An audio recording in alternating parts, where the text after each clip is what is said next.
Stop just surviving your midlife divorce and finally start living your true life now.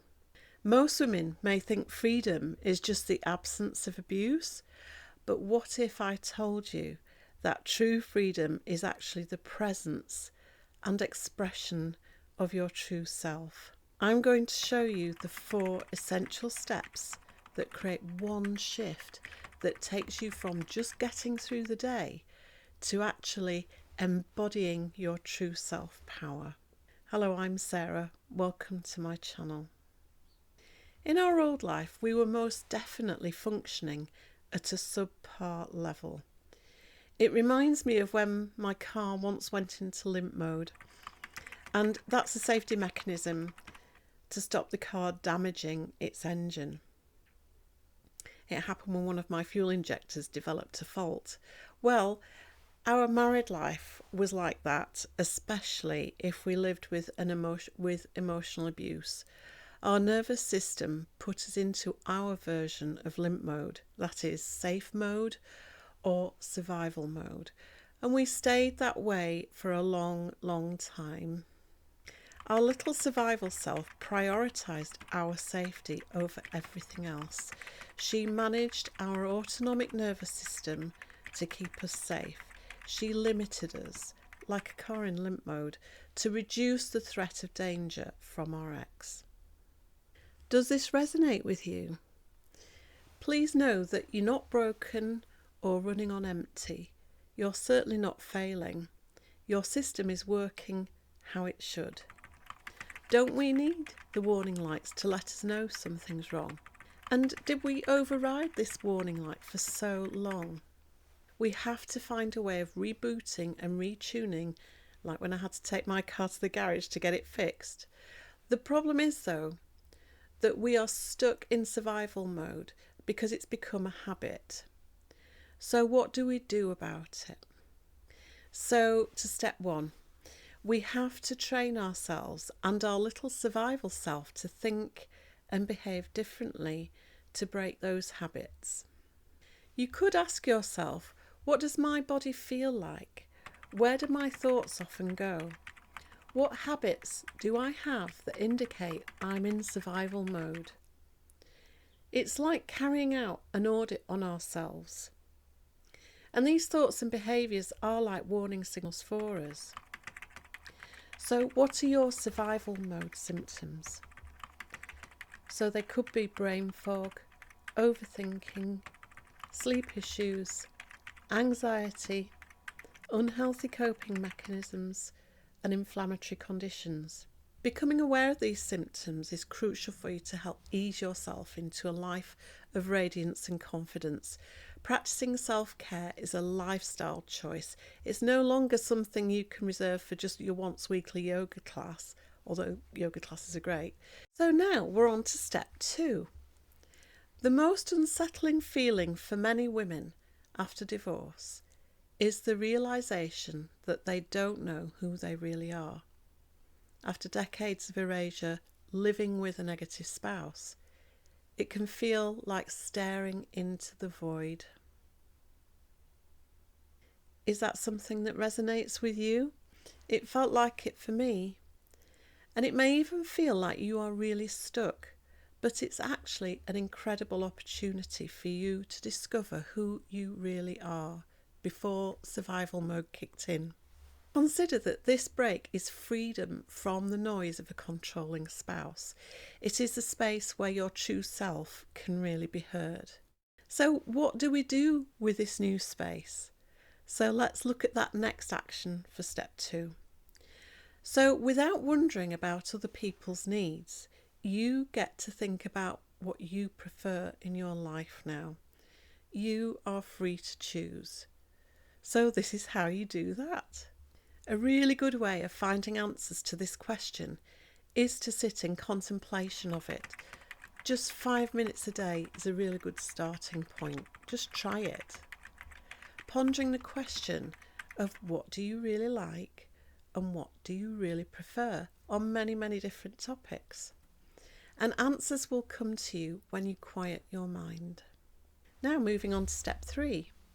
So I think it's fair to say that we misplaced our trust in the wrong person. Am I right?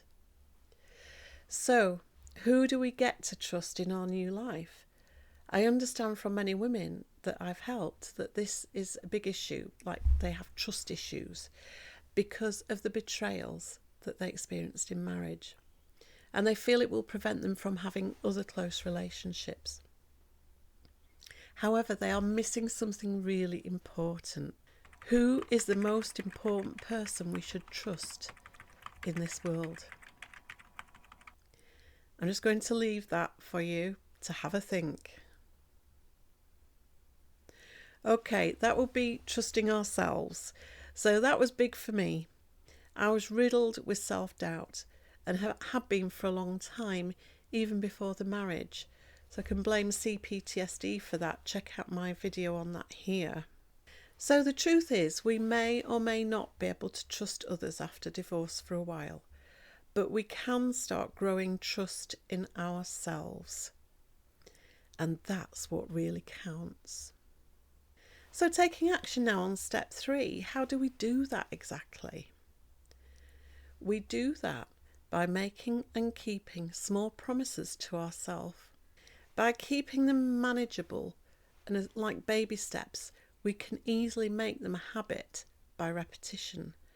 So for example, if you say you are going to try and drink some more water, make sure you drink more water. If you say you are going to go for an evening walk every day, then make sure you do that. Don't worry about the big things straight away.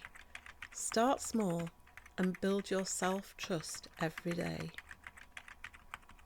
Okay, now to the final step 4. So you will be taking actions that create your confidence and radiance in your new life and help you be true to yourself. But if you miss out this final step, all your efforts will set you back indefinitely. This final step is a little like your insurance policy to help you protect the intentional creation of your new life and freedom. Do you know how to manage the inevitable emotional flashbacks or triggers? If you can answer yes, that's great, that's good, it's fantastic. If you aren't sure or you don't know, then do recommend that you find a way of recognising and managing emotional flashbacks and triggers. They can derail your new life and put you straight back into survival mode and leave you there indefinitely. They can come at you quite suddenly and vividly, and you must know how to manage them in a trauma-informed way. Your little survival self will be back on duty until you can reassure her that you're in charge again. So now you have all 4 steps to creating a life of freedom where you can grow your confidence and radiance after your divorce. And here are the 4 steps again. Do an audit for your survival mode behaviours and thoughts. Take quiet time to decide what you prefer. And make and keep promises for yourself to build self-trust. And finally, have that insurance policy at hand for managing the inevitable emotional flashbacks. So I do hope you feel confident enough that you can take it from here. Remember, your true self isn't something you have to go and find. She's already with you right now. This is a wonderful time of transformation. If you feel like you would benefit from being part of a safe support group for your journey, then consider joining my free group. I'll leave a link in the description. Creating your new life doesn't happen overnight, but it takes much less time than you think if you keep your focus on what you prefer. It's all about living intentionally. Everything you do for you. Take baby steps, one at a time. And it's incredible how far you can travel with baby steps. To support you further on your journey of living a joyful life, here's another training that you might also be interested in. I'll see you in the next video.